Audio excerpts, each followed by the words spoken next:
At one time, trains were the main mode of transportation across our country, and they played a very big role in the development of where we live. Today, trains mainly carry freight, and they're still relatively active in some areas of the Suncoast. Over the next 2 nights, ABC 7's Scott Dennis will explore the rich history of these trains and the new ways we're using the rail lines. Nearly every day of the week, the juice train can be spotted coming and going from the Tropicana plant in Bradenton.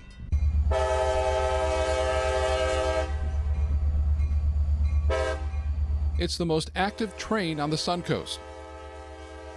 Trains are also active at Port Manatee. The port has nearly 7 miles of tracks and 2 locomotives.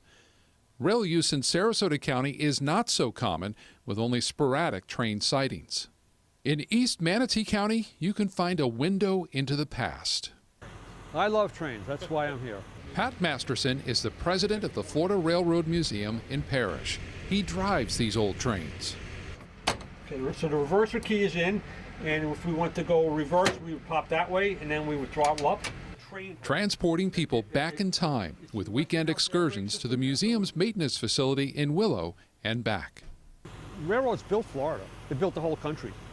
So it's really important for us to preserve that and make that available to people to see. The tracks carrying this rail history lesson were first built in 1904, and some of those original rails remain. This is where loggers brought fresh-cut cypress trees to Willow's sawmill. For many museum visitors, this is their very first ride on a train.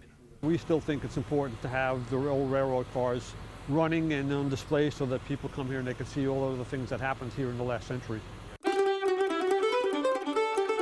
Sarasota County's train history began in the late 1800s. The Slow and Wobbly, as it was known, was a poorly built 9-mile rail line between Bradenton and Sarasota and gave passengers a painfully rough ride. In 1902, construction began on the Seaboard Air Line. And in 1903, the first passenger train, a wood-burning steam engine, pulled into Sarasota.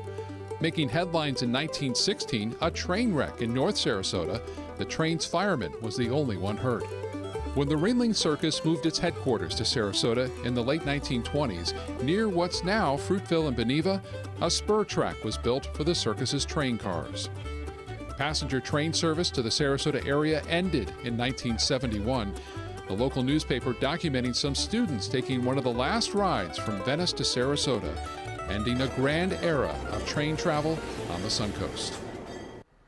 And tomorrow we'll show you how some of the area's little-used rail lines are finding a new life and purpose through something called Rails to Trails.